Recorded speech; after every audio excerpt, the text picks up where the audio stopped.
Here's the problem.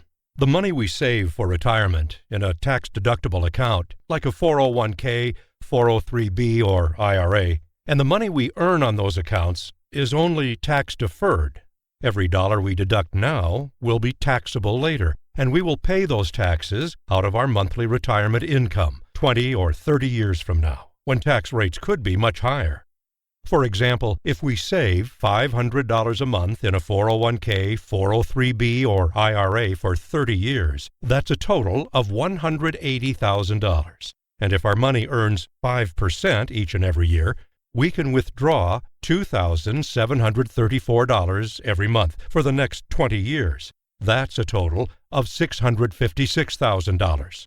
So we get a tax deduction on $180,000 over 30 years, but we pay taxes on $656,000 over 20 years.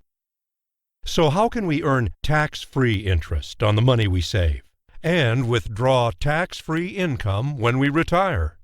With Internal Revenue Code Sections 101 and 7702.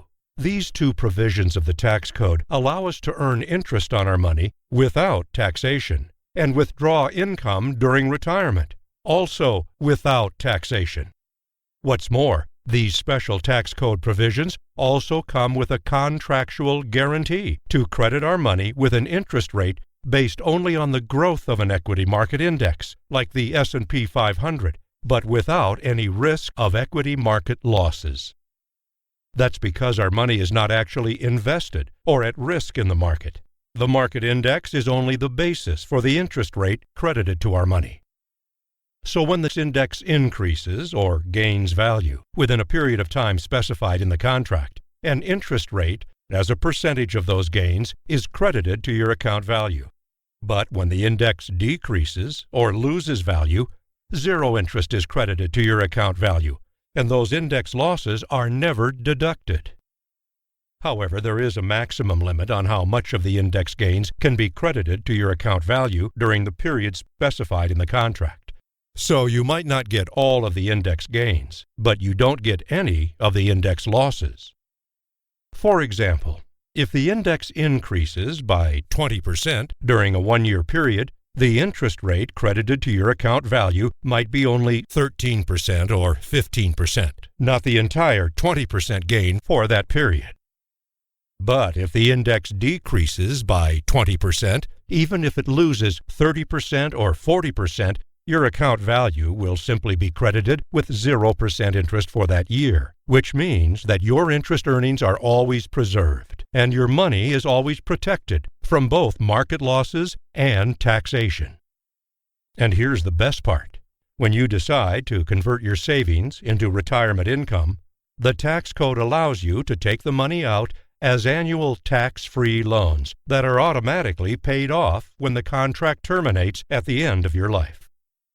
However, if your life should end before you retire, your family will receive tax-free cash equal to at least double or triple your account value, money they can use to pay off your mortgage or their college educations.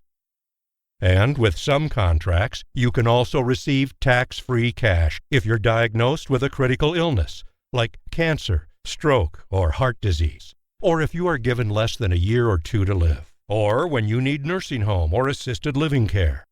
But all of these tax benefits and contractual guarantees are only available with equity index life insurance.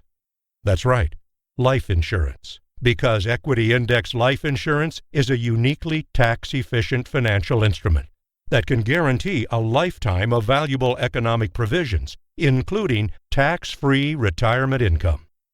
So ask yourself this: if the tax code allows me to earn interest on my savings without taxation, and then withdraw my money without taxation, doesn't it make sense to take advantage of these provisions? Then ask yourself, how will you feel in your 60s, 70s, and 80s when you're filing your annual tax returns and you don't need to include the money you withdraw from your equity index life insurance?